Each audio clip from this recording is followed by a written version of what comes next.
Look, you won't believe the mess that went down in Port Blackwell.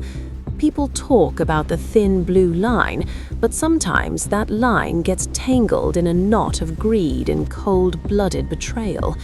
This isn't just some story about a dog.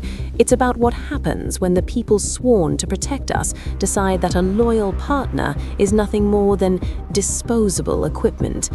The man at the center of it all is Silas Mercer. Now, Silas isn't your average retiree. He's a former US Marine, 41 years old, with the kind of back that never slouched and a scar on his jaw that told a story he never bothered to repeat.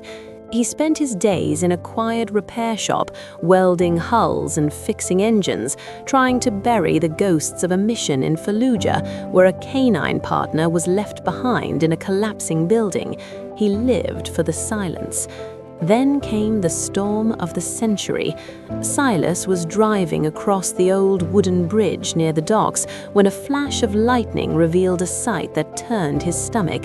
It wasn't driftwood, it was a yellow Labrador, a military-grade canine, bolted to a steel guardrail with industrial wire. The tide was rising, the waves were clawing at the dog's paws, and whoever put him there didn't just want him gone, they wanted the ocean to swallow the evidence of his existence. But here's the kicker, the dog didn't bark, he didn't whimper, he just stood there on watch, eyes locked on the warehouses in the distance. Silas cut him loose with bolt cutters, but the moment he scanned the dog's microchip, the accident turned into a conspiracy.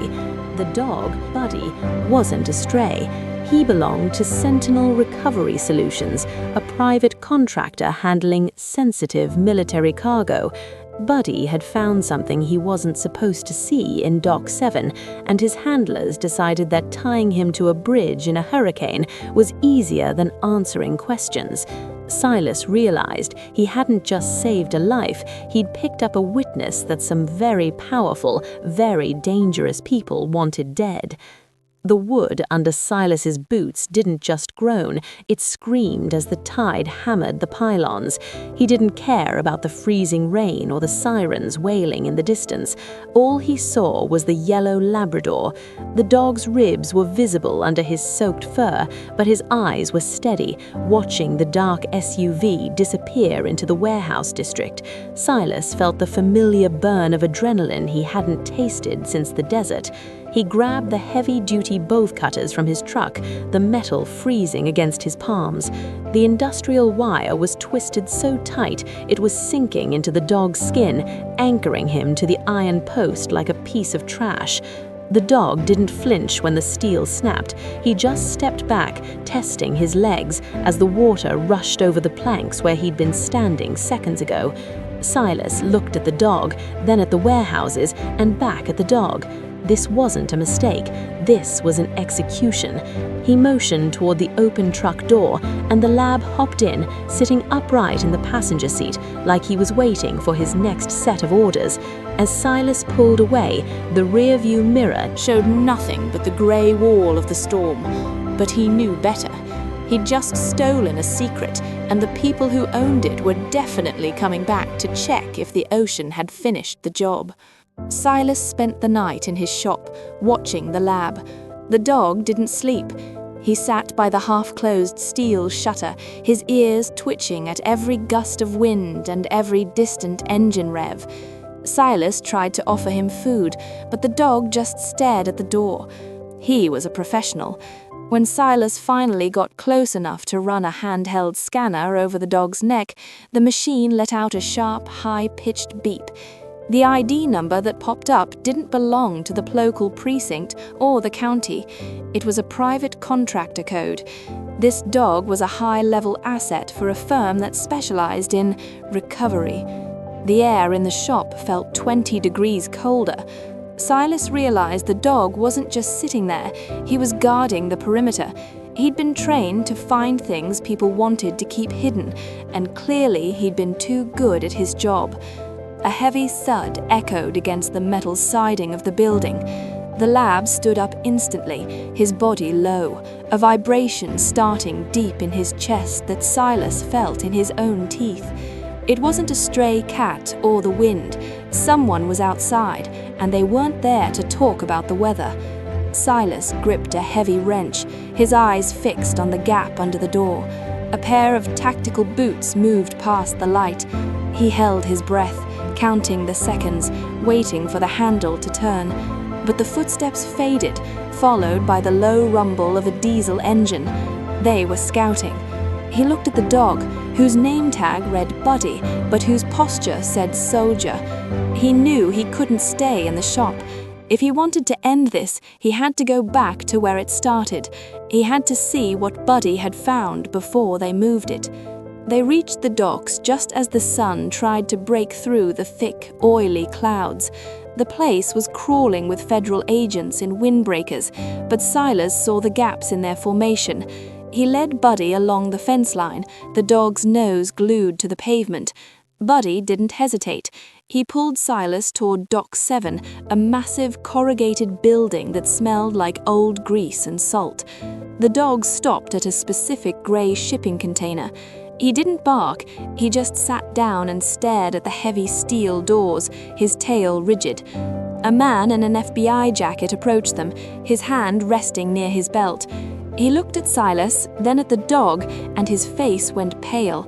He recognized the lab. He didn't ask why Silas was there, he just ordered his team to bring the bolt cutters.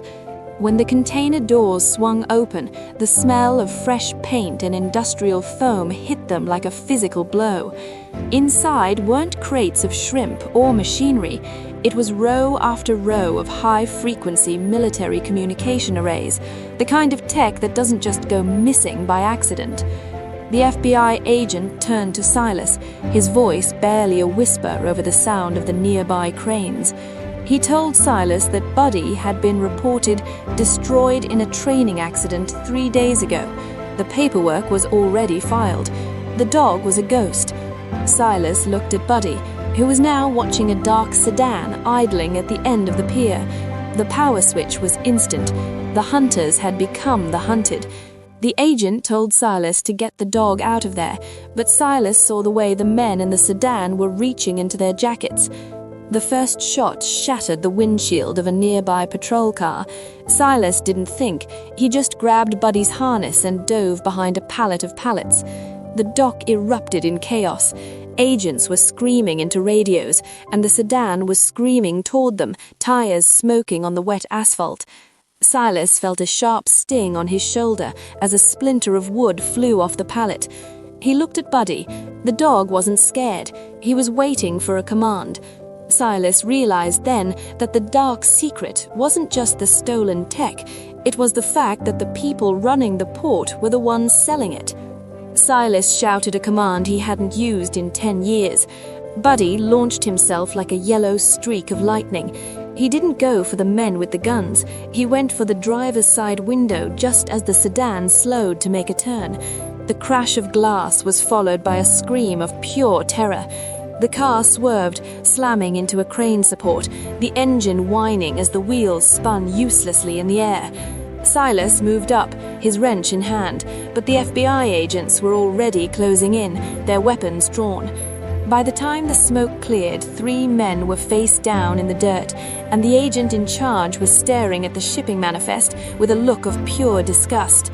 He told Silas that this went all the way to the top of the Port Authority. They'd been using discarded military dogs to sniff out the most valuable cargo so they could swap the tags and sell it on the black market. When Buddy wouldn't stop alerting on the stolen gear, they decided he was a liability. They tied him to that bridge because they thought nobody would care about a dog in a storm. The silence that followed was heavy.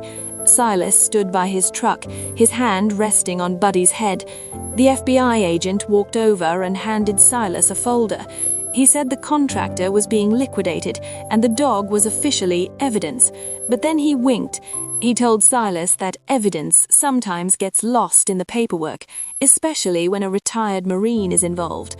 Silas looked at Buddy, who finally let out a long sigh and lay down in the bed of the truck, his head on his paws. As they drove away from the docks, the sun finally hit the water, turning the grey waves into shattered glass. Silas looked at the empty wooden bridge in the distance. He'd gone out that night to fix a boat, but he'd ended up fixing a hole in his own soul. He looked at the passenger seat where Buddy was finally snoring, the dog's ears twitching in a dream. The storm was over, the secret was out, and for the first time in a decade, Silas Mercer wasn't counting the exits. He was just going home.